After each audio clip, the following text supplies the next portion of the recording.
नमस्ते दोस्तों, आइए शुरू करते हैं। मैं धनपाल देख लिया और आपका स्वागत है एक बार फिर से। और जैसा कि आपने थंबनेल में देखा, आज हम बात करेंगे आईबीपीएस, आरआरबी क्लर्क या ऑफिस असिस्टेंट का प्री के रिजल्ट के बारे में। ठीक है, तो जैसे कि आपको पता है, आईबीपीएस अपना कैलेंडर पहले ही जारी कर देता है और उसी हिसाब से उसके जो एग्जाम्स है वो कंडक्ट होते हैं। ठीक है, तो अगर आज हम बात करेंगे तो आईबीपीएस आरआरबी ऑफिस असिस्टेंट, जिसको हम शॉर्ट में आरआरबी क्लर्क भी कहते हैं। ठीक है, तो 2025 की एग्जाम नोटिफिकेशन आया था। अगर आपको पता है, नोटिफिकेशन हमारा जो आरआरबी का नोटिफिकेशन आया था, ये 31 अगस्त 2025 के दिन ये नोटिफिकेशन देखा गया था आरआरबी की वेबसाइट पर। ठीक है, जिसके ऑनलाइन एप्लीकेशन जो थे, ऑनलाइन एप्लीकेशन भरे गए थे 1 सितंबर 2025 से 21 सितंबर 2025। ठीक है, तो इस दौरान हमने सबने एप्लीकेशन फिल किए थे, ऑनलाइन एप्लीकेशन। और अगर हम इसमें वैकेंसी की बात करें तो इनिशियली इसमें 8,000 से थोड़ी कम वैकेंसी आई थी और बाद में कुछ बैंक ने रिपोर्ट करी इनकी वैकेंसी, तो ये 8,000 कुछ समथिंग हो गई। तो हम लेके चलते हैं कि जो वैकेंसी है 8,000 अप्रोक्स मान के चलते हैं। ठीक है, 8,000 से थोड़ी सी ज्यादा ये वैकेंसी। ठीक है, अगर हम इसमें प्री एग्जाम की बात करें तो प्री एग्जाम जो है इसने टेंटेटिवली बताया था कि 6, 7, 13, 14 को इसका एग्जाम होना था और बिल्कुल उसी कैलेंडर के हिसाब से उसी तारीख को, यानी कि 6, 7, 13, 14 दिसंबर 2025 को इसका एग्जाम हुआ था। ठीक है, तो बिल्कुल उसी डेट को ये एग्जाम उसने फिल किया था। तो अब बारी आती है कि इसका मेंस एग्जाम कब है। ठीक है, तो जैसे हमने इसके आईबीपीएस का ट्रेंड देखा है, तो जब भी उसका एग्जाम होता है और जो कि कैलेंडर के हिसाब से इसका एग्जाम जो है, मेंस एग्जाम है 1 फरवरी 2026 को। ठीक है, तो 1 फरवरी 2026 को टेंटेटिवली कैलेंडर के हिसाब से इसका मेंस एग्जाम शेड्यूल्ड है। तो हमने आरआरबी के आईबीपीएस आरआरबी भी देखा, पीओ भी देखा है। जब भी इनके मेंस या एग्जाम होते हैं या प्री एग्जाम होते हैं तो लगभग 10 दिन के पहले इनका एडमिट कार्ड जारी हो जाता है। ठीक है, तो 10 दिन का एडमिट कार्ड अगर जारी होता है तो ये अगर इस महीने को लेके चलते हैं जनवरी को, यानी 21 तारीख से इसको 10 दिन बचेंगे इस एग्जाम को। ठीक है, तो 21 तारीख को हमारे एडमिट कार्ड आ जाने चाहिए मेंस एग्जाम के। तो उसी हिसाब से 1 या 2 दिन पहले इसका रिजल्ट आता है। तो आपको बहुत ज्यादा नहीं, 1-2 दिन में इसका रिजल्ट, यानी कि अगर हम आज की बात करें तो आज हमारी 16 तारीख हो चुकी है, तो आपको 18 या 19, ये एक इसमें टेंटेटिवली डेट है कि 18 या 19 जनवरी 2026 को आपको ये रिजल्ट देखने को मिल सकता है इसका, बिल्कुल। और इसी डेट को इसका रिजल्ट देखने को आपको मिल जाएगा। 18 या 19 इन दोनों डेट में से एक डेट कंफर्म है, इसी तारीख को इनका रिजल्ट आएगा, क्योंकि 1 फरवरी को जो है इसकी मेंस एग्जाम शेड्यूल्ड है, तो उसी हिसाब से ये आ जाएगा। और जो 21 तारीख को, अगर हम 18-19 की बात करें तो रिजल्ट आ जाएगा किसका, प्री का। उसके बाद अगर हम 21 जनवरी 2026 की बात करें, या 21 भी नहीं, आप 22 पकड़ लो, 10 दिन की पहले की बात करते हैं, तो 22 जनवरी 2026 को इनका एडमिट कार्ड आ जाएगा।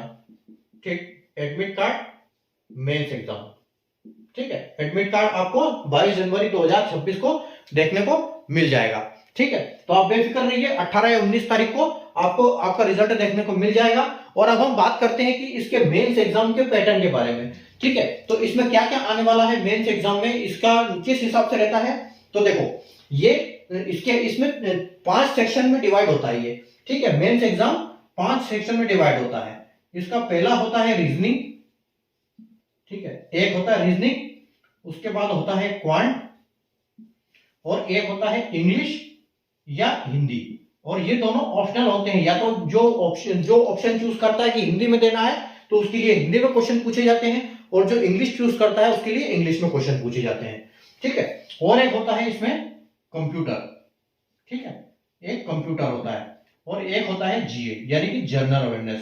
ठीक है, तो अगर हम इसमें क्वेश्चंस की बात करें और नंबर की, टाइमिंग की, सबकी बात करते हैं हम यहाँ पर। ठीक है, तो अगर हम नंबर ऑफ क्वेश्चंस की बात करते हैं, नंबर ऑफ क्वेश्चंस की बात करते हैं, तो रीजनिंग में आपको 40 क्वेश्चन देखने को मिलेंगे। ठीक है, रीजनिंग में आपको 40 क्वेश्चन देखने को मिलेंगे, वहीं आपको क्वांट में 40 क्वेश्चन देखने को मिलेंगे। ठीक है, और इंग्लिश में यहाँ पर भी आपको 40 क्वेश्चन आएंगे, उसके बाद कंप्यूटर में आपके 40 क्वेश्चन आएंगे और जीए में 40 क्वेश्चन आएंगे, यानी 40 40 40 40 40, हर एक सेक्शन में 40 40 क्वेश्चन पूछे जाएंगे। और इसके टोटल क्वेश्चन कितने हुए, ये टोटल क्वेश्चन हो गए 200। ठीक है, अगर हम इनकी बात करें कि मैक्सिमम मार्क्स, तो मैक्सिमम मार्क्स कितने के रहेंगे, ये टोटल जो अगर क्वेश्चन की बात करें कितने मार्क्स के होंगे, तो जो रीजनिंग के 40 क्वेश्चन होंगे वो 50 मार्क्स के होंगे। ठीक है, उसके बाद क्वांट के जो 40 क्वेश्चन होंगे वो भी 50 के रहेंगे। उसके बाद अगर इंग्लिश और हिंदी की बात करते हैं तो ये 40 क्वेश्चन 40 के ही रहेंगे, यानी कि यहाँ पर आपको एक क्वेश्चन का 1.25 नंबर मिलेगा इन दोनों में, रीजनिंग मैथ्स में आपको एक क्वेश्चन का 1.25 नंबर मिलेगा। अगर इंग्लिश हिंदी की बात करें तो एक क्वेश्चन का 1 नंबर होगा, 40 क्वेश्चन के 40 नंबर होंगे। ठीक है, कंप्यूटर की बात करें तो यहाँ पर आपका होगा 20 नंबर, यानी कि यहाँ पर आपको एक क्वेश्चन का आधा मार्क मिलेगा। ठीक है, और जीए की बात करें तो जीए यानी कि एक क्वेश्चन का 1 नंबर होगा, और टोटल ये कितने हो जाएंगे 200, टोटल मार्क भी आपके 200 हो जाएंगे। ठीक है, अगर इसी में हम अगर टाइमिंग की बात करें, अगर हम टाइमिंग देखते हैं इसमें, तो टाइमिंग इसमें आपको मिलेगा 30 मिनट। ठीक है, 30 मिनट मिलेगा, यानी कि यहाँ पर आपको रीजनिंग के लिए आधा घंटा मिलेगा, और सब में सेक्शनल टाइम मिलेगा आपको। जैसे आपका रीजनिंग शुरू हुआ सबसे पहले तो 30 आधे घंटे या 30 मिनट के बाद सीधा शिफ्ट हो जाएगा क्वांट पे। ठीक है, अब उसी तरह इसके लिए भी आपको 40 क्वेश्चन के लिए क्या मिलेंगे, 30 मिनट मिलेंगे। ठीक है, उसी प्रकार अगर इंग्लिश हिंदी की हम बात करते हैं तो हमको 40 क्वेश्चन के लिए 30 मिनट मिलेंगे। ठीक है, अगर कंप्यूटर की हम बात करें तो आपको 40 क्वेश्चन होंगे और 20 नंबर के होंगे, और यहाँ पर 15 मिनट मिलेगी इसके लिए, क्योंकि इसमें सिर्फ याद है तो टिक करना है, तो इसमें टाइम नहीं लगेगा। बाकी जीए की बात करें तो 15 मिनट आपको जीए में मिलेगी। ठीक है, तो ये कितनी हो गई, 30 30 30 और ये 30 और 3 चौके 12, यानी कि 120 मिनट। तो जो आपका टोटल क्वेश्चन एग्जाम होगा वो 120 मिनट का होगा, यानी कि 2 घंटे का। ठीक है, इसको हम बोल सकते हैं कि 2 आवर्स, तो 2 आवर्स का ये होगा। तो हमने बात करी पूरे एग्जाम पैटर्न की, आपका रिजल्ट कब आने वाला है उसके ऊपर। जैसे कि 18-19 को आपको रिजल्ट देखने को मिल जाएगा, 22 जनवरी तक आपका एडमिट कार्ड आ जाएगा, और ये है एग्जाम पैटर्न। आप इसका आराम से स्क्रीनशॉट ले सकते हो, या फिर आप नोट कर सकते हो इसको कि किस हिसाब से आपको आपका एग्जाम होने वाला है। ठीक है, तो मिलते हैं अपन अगले वीडियो में वापस, और रेगुलर हमारी क्लास में हम जैसे मिलते रहते हैं, और इसमें कोई लेटेस्ट किसी एग्जाम की जानकारी के साथ वापस मिलेंगे। तब तक के लिए बाय।